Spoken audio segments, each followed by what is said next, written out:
Samajwadi party के राष्ट्रीय अध्यक्ष अखिलेश यादव ने अपनी प्रेस वार्ता के दौरान टोटी चोर वाले मामले को लेकर एक आईएएस अधिकारी अवनीश अवस्थी का नाम लिया, जिसके बाद राजनीति गर्म हो गई है। आपको बता दें कि ब्राह्मण महासभा अवनीश अवस्थी की ओर से सामने आ गई है और हाथों में पॉम्पलेट लेकर ये लोग उनके समर्थन में खड़े हो गए हैं। और इनका क्या कहना है हम इनसे जान लेते हैं। क्या कहना है आप लोगों का और ये पॉम्पलेट लेकर क्या बताना चाहते हैं? देखिए, जिस स्तर का घटियापन बयान माननीय अखिलेश यादव जी का आया है, ये बहुत बड़ा दुर्भाग्यपूर्ण है। पूर्व मुख्यमंत्री हैं, मजबूत विपक्ष के नेता हैं, इस तरह की खुली धमकी सरकार को, सरकार चलाने वाले के प्रति उनके द्वारा दिया जाना, यह बहुत बड़ा दुर्भाग्यपूर्ण है। जो भी उन्होंने कहा है, इसका एक गलत संदेश समाज में गया कि वो जात के आधार पर देश और समाज को बांटना चाहते हैं। तो क्या ये इनका सपना पूरा होगा कि इस सूबे को वो मुख्यमंत्री बन पाएंगे? वो विधायक और सांसद नहीं बन पाएंगे। जो उनकी विचारधारा है और जिस तरह की भाषा है कि ये तो गुंडई की भाषा है कि हम उनको बताएंगे हमारी सरकार आ जाएगी। आपकी सरकारें नहीं आएगी। भूलने वाले नहीं हैं और ये सारी बातें। और ये जो आप लोगों ने ये स्लोगन लिखा है अवनीश अवस्थी जी के सम्मान में, अखिल भारतीय ब्राह्मण महासभा मैदान में। देखिए, अवनीश अवस्थी जी को मैं जान रहा हूँ। यह एक बहुत अच्छे न्यायप्रिय अधिकारी हैं, आईएएस अधिकारी हैं। एक उनके जिलाधिकारी के रूप में मैं कार्यकाल देखा हूँ और एसीएस से वो हुए हैं और मुख्यमंत्री जी के सलाहकार हैं। उनके भी शासनकाल में इनका कार्य सराहनीय रहा। इस कार्य में भी, इस सरकार में भी उनका सराहनीय कार्य है। वह एक अच्छे न्यायप्रिय अधिकारी हैं।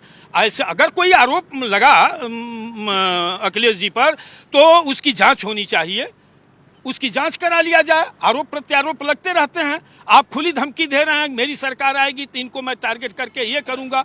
ये बयान थोड़ा सा मैं चाहूँगा कि जो बयान उन्होंने दिया उसमें ये था कि एक आईएएस अधिकारी, और ये भूलने वाले नहीं है, सरकार चलाने वाले जान लें और लोग जान लें। नहीं, यही धमकी है, नहीं तो खुली धमकी है ना।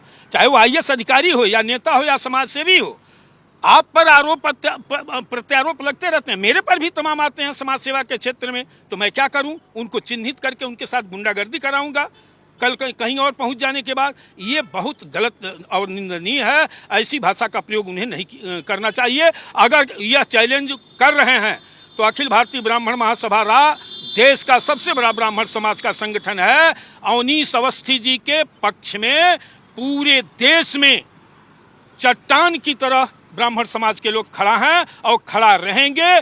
निर्दोष किसी के साथ अगर इस तरह की गुंडई के भाषा का प्रयोग किया जाएगा तो अखिल भारतीय ब्राह्मण महासभा उसके कार्यकर्ता बर्दाश्त नहीं करेंगे। तो देखिए, युवा कार्यकर्ता भी यहाँ पर पूरी तरह से मैदान में।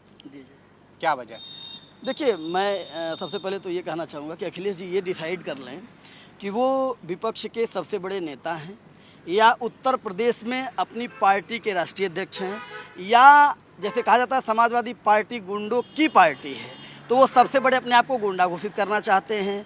या मुझे लगता है कहीं ना कहीं कि जो उन्होंने गुंडों को, माफियाओं को एक साम्राज्य स्थापित किया था प्रशासन काल में, उसको पहले से प्रदर्शित कर रहे हैं कि आएगा हम फिर गुंडाई करेंगे। जब आप एक आईएएस अफसर को धमकी दे सकते हो खुले मंच से, सारे पत्रकारों के सामने आप चैलेंज कर सकते हो, आप जब अभी से कह रहे हो आएगा तो हम छोड़ेंगे नहीं, हम बताएंगे, तो गुंडई की भाषा है ना। तो मान लीजिए आने वाले समय में जैसे देखा गया पिछले चुनावों में, भूलने वाले नहीं हैं। वो भूलने वाले नहीं तो हम लोग कौन सा भूलने वाले हैं? हम उनको भूल चुके हैं, वो भूलें चाहे ना भूलें, इसीलिए तो सत्ता में नहीं आ रहे हैं और भविष्य में भी नहीं आएंगे। महिलाएं भी हैं और आप भी हाथ में ये पॉम्पलेट लेकर क्या बताना चाहती हैं? मैं यही बताना चाहती हूँ कि अखिलेश यादव पास्ट में, भूतकाल में मुख्यमंत्री रह चुके हैं, एक सम्मानित व्यक्ति हैं। उनको इस तरह से ओछी टिप्पणी नहीं करनी चाहिए, वो भी जातिवाद को लेके। अब देखिए, जो अखिलेश यादव का बयान है वो अब जाति पर आकर टिका हुआ है और ब्राह्मण महासभा अवनीश अवस्थी के पक्ष में उतर गई है।